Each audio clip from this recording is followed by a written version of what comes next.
leading the way inside the Best Actor and Best Actress categories. Some have been working the awards circuit for a year after Snowy, Showy premieres at the Sundance Film Festival. Others saw glitzy debuts at the Venice or Telluride film festivals, and one hit the scene only weeks ago with his film's Christmas Bow. Now is their date with Oscar destiny looms Sunday at the Dolby Theater in Hollywood. The nominated stars reflect once more on their work. Here, THR takes a closer look at each of the actor categories, followed by Oscar night predictions. Best Actress Sally Hawkins, The Shape of Water. Hawkins faced several challenges on her way to landing a Best Actress nomination for The Shape of Water, her second following a Best Supporting Actress nomination for 2013's Blue Jasmine. In Guillermo del Toro's love story, her character, Elisa, a cleaning woman at a top-secret government facility, is mute, which meant the actress had to learn sign language, while her romantic interest, played by Doug Jones, is a fish-like creature with whom she engages in a lengthy dance scene. Del Toro wrote the role with Hawkins, 41, in mind, despite the fact that he'd never met her at the time. For her part, Hawkins credits Jones' own humanity with allowing her to look past his rubber suit and see the human being beneath. "We had a lot of rehearsal dance-wise," Hawkins said. "I was there weeks before. I would be there months before, if I could. Sometimes you don't get that luxury of time." Guillermo knew it was essential to have that rehearsal period. That was just key to getting to know Doug, and loving him as a human being. Doug Jones is an extraordinary human. And such a gift. Erin Couch Saoirse Ronan, Lady Bird. In the coming-of-age story, the Irish actress plays an eccentric 2000s-era teen growing up in California's Central Valley, desperate to get out. Ronan, who at just 23 has earned her third Oscar nomination, following nominations for her work in Brooklyn in 2016 and Atonement in 2008. Lady Bird shows the beauty and the frustration of being a teenager, especially around that age when you're just about to leave home and you just want to get out of the place where you grew up, Ronan said.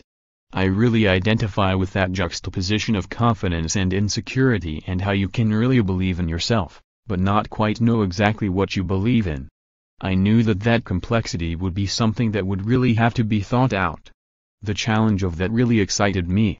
Mia Gulapo. Margot Robbie, Danya Robbie already was becoming known for her breakout role in The Wolf of Wall Street and for playing the demented villain Harley Quinn in Suicide Squad, but the Australian actress, 27, proved her range by portraying infamous figure skater Tonya Harding in Danya.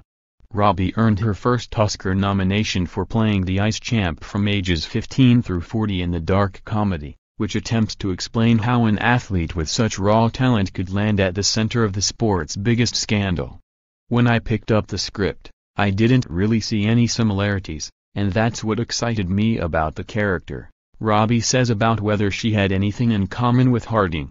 "The character seemed so foreign to me, and it's always something I find with the characters that I really love is that to begin with I can't see any level that we relate on, and then, as I explore the character, I suddenly find that we relate in so many ways.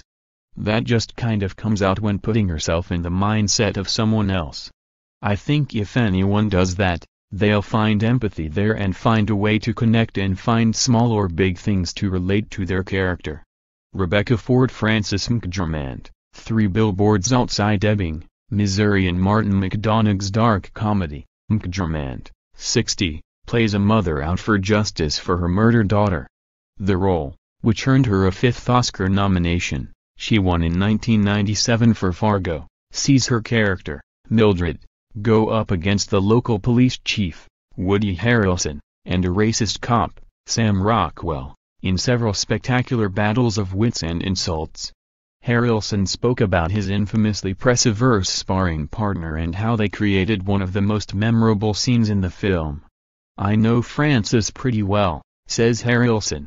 "We've been friends for quite a while, and we also worked on 2005's North Country together. As a person, she's incredible, very kind of almost matriarchal, she mothers people, she looks after people. But to work with her is another thing entirely."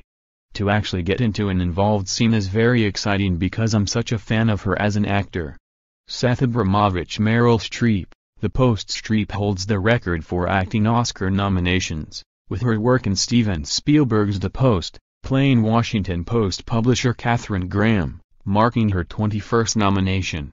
She's not only the greatest actress, the greatest actor, I should say, of our times, she's also probably one of the greatest dramaturges of our time, co-screenwriter Josh Singer said. She's like a heat-seeking missile with scenes. Sometimes it's with lines and sometimes it's performance, because Meryl doesn't give you the obvious reading of any line, she doesn't even give you the second most obvious reading of any line. She tends to give you the 15th most obvious read of any line. And so there were any number of times, it was like, does her performance here fit the arc? And then the first time I saw the cut, I started screaming at the screen because all those moments that I had questioned during the shooting turned out to be brilliant. We build an arc that's a rough sketch in pencil, and when she's through with it, it is a beautiful oil painting, a gorgeous work of art. Rebecca Ford. Who should win? Saoirse Ronan. Margot Robbie and Meryl Streep were both very good but not on the level of Sally Hawkins, Frances McDormand and Saoirse Ronan, all exceptional and very fine films which are unthinkable without them.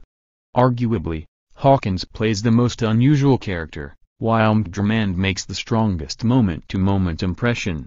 But cumulatively, with this performance coming on the heels of her very different coming-of-age turn in Brooklyn, I can only once again champion the ever-revelatory Ronan. If both she and Timothée Chalamet were to win, their combined ages would be less than those of most of the other nominees. THR Chief Film Critic Todd McCarthy. Who will win? Frances McDormand. McDormand won this award 21 years ago for Fargo, and she's about to join an elite group of 13 who have won it more than once. Sally Hawkins, Saoirse Ronan and Meryl Streep also anchor Best Picked nominees, and Margot Robbie has the more Oscar-friendly narrative. Beautiful movie star morphs into less beautiful real person, and produced her own pick. But none of the others have been able to accrue any momentum because McDormand, for a John Wayne-esque turn that captures the anger felt by many of us right now, has run the table on them at other award shows.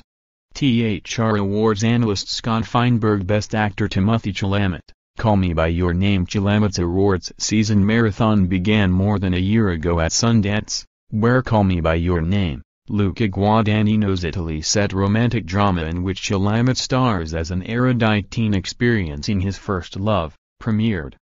The actor, 22, received his first nomination for his work opposite Armie Hammer.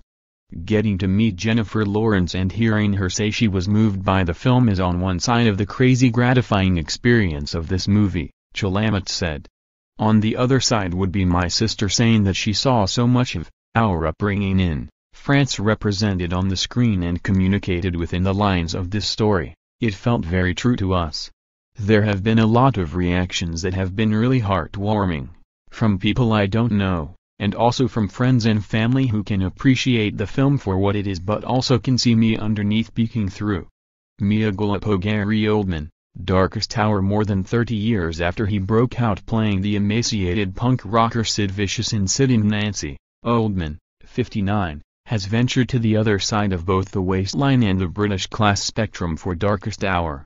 It took a sizable effort to persuade the actor that he could become Prime Minister Winston Churchill, who led the UK through World War II, but the allied forces of producer Eric Fellnor, Anthony McCartan's script, Joe Wright in the director's chair, makeup artist extraordinaire Kazuhiro Tsuji, and a 14-pound fat suit and silicone face mask did the job.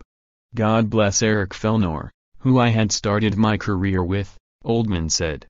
I'd done other things before Sid and Nancy, but you could say it was that movie where they say you arrived on the scene. And he thought of me for it. And it was 5 weeks of Churchill's life. It's not really a biopic. It wasn't a huge, great big epic transformation in that sense. Then I went in and started to read around that period and learn things from the script I didn't know. I just thought,